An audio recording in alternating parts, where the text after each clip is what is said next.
그러면 이제 당사자 적격 중에 특수한 경우로 제3자의 소송 담당. 개념은 가르쳐줬지. 그 속에는 법정 소송 담당이 있고 또 한편은 임의적 소송 담당이 있다고 그랬지.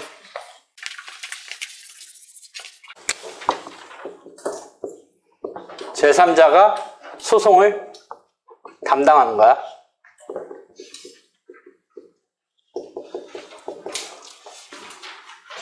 당사자가 되는 건데 당사자라는 말하고는 조금 뉘앙스가 틀려. 제3자가 당사자 되긴 되는 건데 본래의 우리가 권리 의무의 실체법적인 주체가 아닌 제3자가 등장하니까 담당이란 말을 쓰고 또는 신탁이란 말도 써.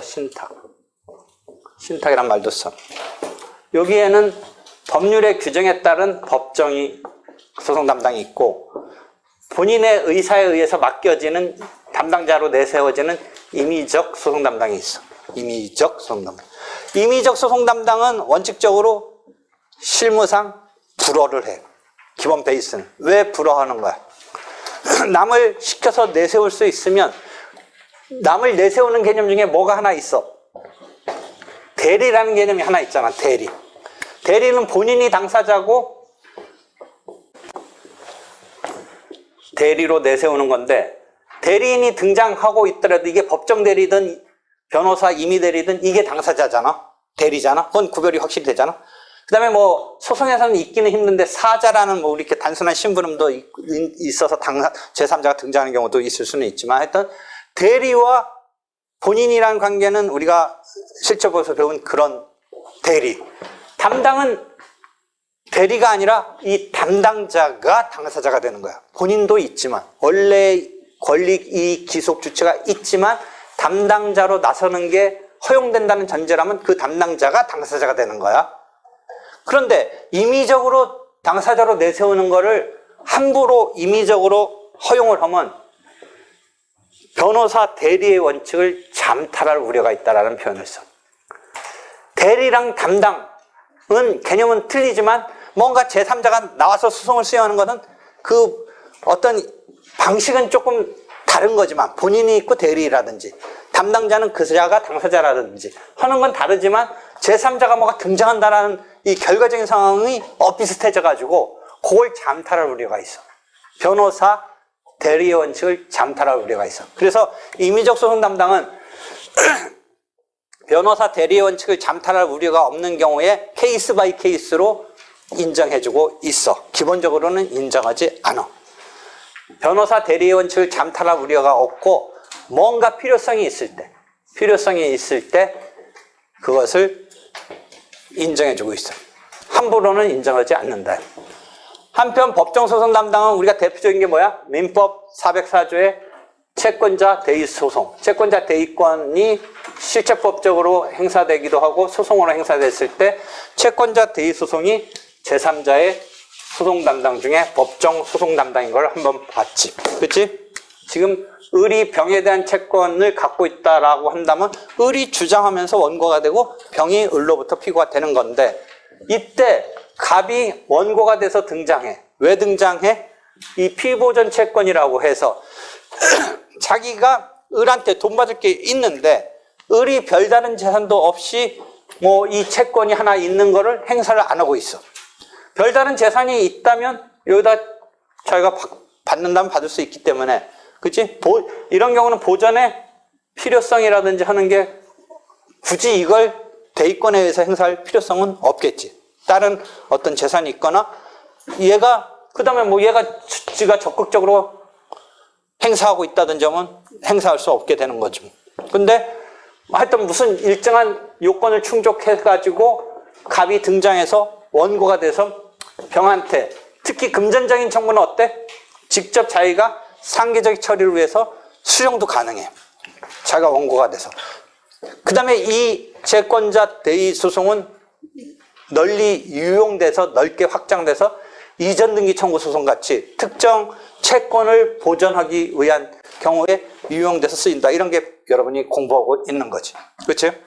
그래서 이 채권자 대의 소송의 성질이 갑의 고유의 권리, 을에 대한 베이스를 깔고 있는 이런 대의권이라고 민법이 인정한, 민법이란 404조가 인정한 자기 고유의 나름의 권리라고 보는 입장도 있어. 고유권설. 근데 그건 소수설이고, 요 틀은 남의 채권을 대의에 의해서, 즉 소송상 등장했을 때는 소송 담당이라고 보는 거야. 성질을. 법정 소송 담당. 고유권으로 보는 거와 법정 소송 담당으로 보는 게 실제 처리가 틀려. 고유권으로 보면 이게 지금 피보전 채권이라고 부르는 게 갑의 을의 채권을 우리가 피보전 채권이라고 불러. 자기가 이제 보전하고자 하는 채권이야. 그 다음에 요걸 자기가 대의 행사하니까 이걸 피대의 채권이라고 불러. 그러면 채권자 대의 소송에서는 갑과 을의 채권과 을의 병의 채권을 일단 쪼개볼 수 있는데 피보전 채권과 피대의 채권이야. 피대의 채권이 본격적인 소송물이야.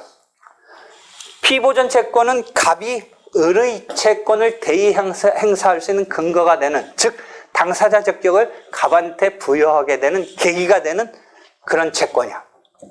그래서 이 갑의 을에 대한 피보전 채권의 존부가 인정되지 않으면 그 당사자 적격을 부여한 근거가 날아가면 부적법 각각 판결한다는 게 지금 통설 판례의 입장이야. 즉 소송 담당으로 본다면. 그지? 이렇게 처리할 수밖에 없어. 한편 소송 담당으로 봤을 땐 요거는 그야말로 소송물이니까 요게 존재하지 않으면 기각시키면 되지. 청구를 기각시키면 되지. 그치? 청구를 기각시키면 되지. 고유권설로 보면 밑에 피대의 채권이 존재하지 않는 경우뿐만 아니라 피보전 채권, 갑의 을에 대한 채권까지 아우러져서 그게 자기가 고유한 권리에 뒷받침되는 게 내부적으로 지금 쪼개서 설명했지만 고유권으로 보면 그게 그냥 자기 고유권이야. 갑의 입장에서 병한테 청구할 수 있는 대의권의 고유권이니까 피대의 채권이 인정되지 않든 피보전 채권이 인정되지 않든 자기 권리 주장한 게 깨지는 거야. 그래서 고유권설에 의해서는 어떻게 된다? 어느 거 인정 안 되는 관계없이 기각시킨다라는 거고, 요게 상당히 많이 나와. 사례형에서. 되게 소수설이야. 소수설이고 235면 반대 입장에서는 각주 70번. 거기에 반대 입장에는 독자의 고유의 소송이라고 해석해서 법정 소송 담당이 아니라고 보는 반대 입장 되겠지. 채권자 대의 소송과 비슷한 게 추심 명령을 받아서 추심금 청구서가 들어가는 경우도 비슷하다고 한번 설명해 달라고 했고, 그 차이가 뭐고 뭐 이런 얘기는 한번 했으니까 안 할게.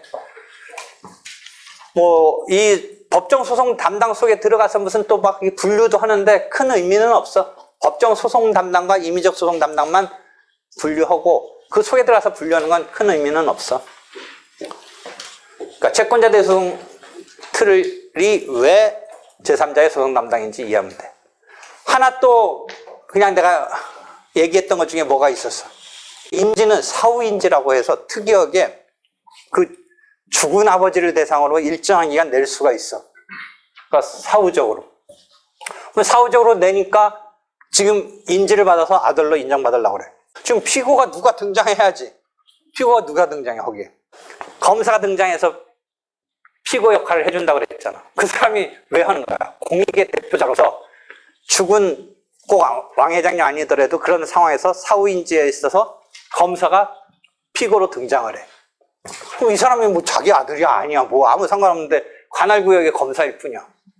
이게 소송 담당자로 등장하는 거야. 법률에 규정에 있어, 그렇게. 법률에. 그렇게 되어 있는 거야. 신족법에, 민법에 있어. 검사가 등장한다. 아마 어딘가 가서 보면. 그러면 이게 제3자의 소송 담당 중에 법정 소송 담당이 되는 거야. 이해되겠지? 그런 게 지금 제3자의 소송 담당으로 등장하고 있는 거야. 그치?